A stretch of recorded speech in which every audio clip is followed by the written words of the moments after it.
Hello, my name is Ahmed Higazi, and welcome to My English Circus. I've been working as an English teacher over the past 5 years. Today, I want to give some advice on how you can study English or any other language. This is based on my experience learning English and other languages like Japanese. First, I want you to divide up the language into two skill groups. The first would be production skills, where you can create the language either by speaking or writing. The second would be receptive skills, where you can receive information through listening or reading. Now, I want you to imagine a baby. What is the first thing that a baby learns? The baby keeps trying to listen to their parents and tries to copy the sounds that they make. And then they put the sounds together, creating words. Later on, they try to put the words together, creating sentences. And the language gradually keeps growing, becoming more complex. The focus in this period is on face to face communication. This takes me to advice number one. If I take two beginner students and send one of them to the UK or the US with enough money to live, and the other one stays at their home country taking an English course 3 times a week, who do you think will improve faster? The student who got sent to the UK or the US will improve dramatically because they have to do everything in English. They will listen to everyone talking in English, the signs will all be in English, and basically apply that to everything. On the other hand, the student who stayed in their country taking an English course will take much longer because they won't be exposed to the language as much and won't use it as much. I understand that people are busy and might not have time to use the language all day, but you can add it in almost everything you do in a day. For example, if you're cooking, try to learn the vocab related to cooking, like the words for ingredients and the verbs related to cooking. If you apply this to everything you do throughout the day, it will have a huge impact, especially if speaking is included. Even if you do mistakes, remember, a baby makes loads of mistakes and still improves.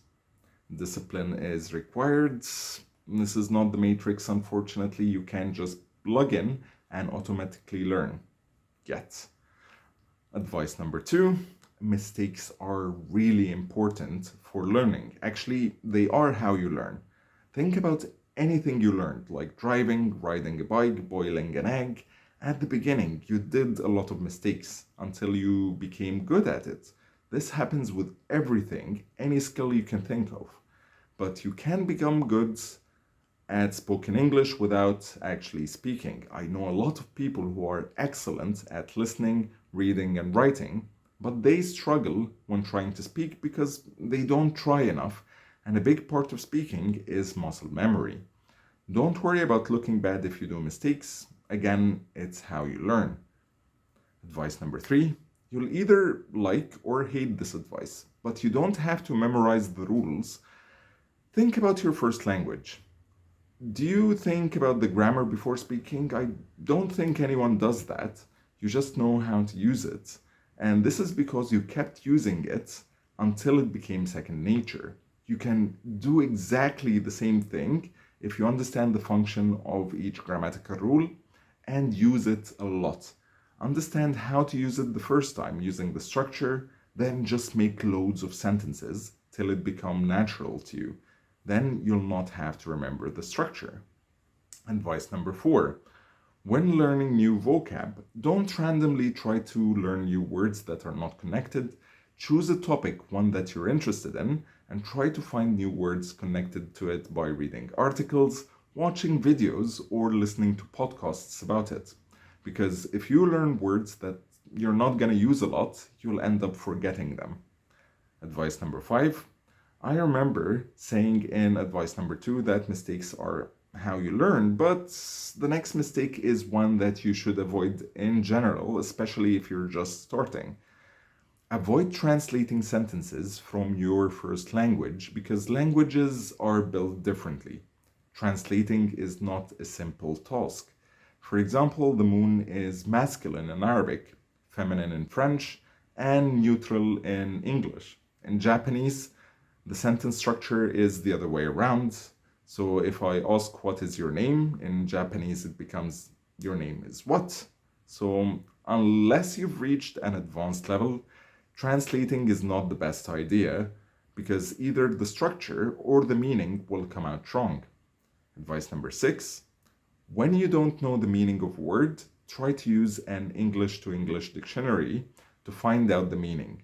English to English dictionaries will force you to use more English, and they will also give you additional information that a translator will not. Number 1, it will show you the word clause, if the word is a verb, noun, or adjective, and so on.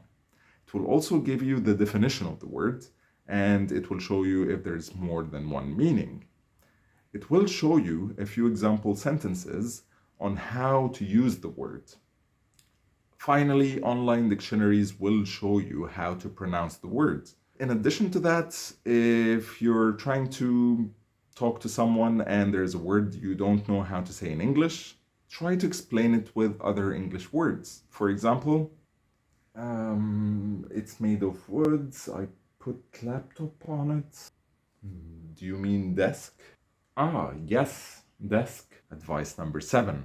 Try to start a diary or any form of written activity or record with pen and paper because that will help you remember the spelling. You can also try to write short stories. If you have a hard time thinking of stories to write, choose 10 random words and try to add them to a story. Advice number 8. Nothing beats speaking to people to improve listening, but the following are extra activities that can help you with listening, and it can also help you learn new vocab. Listen to songs. If you want it to be easier, read the lyrics of the songs while doing that.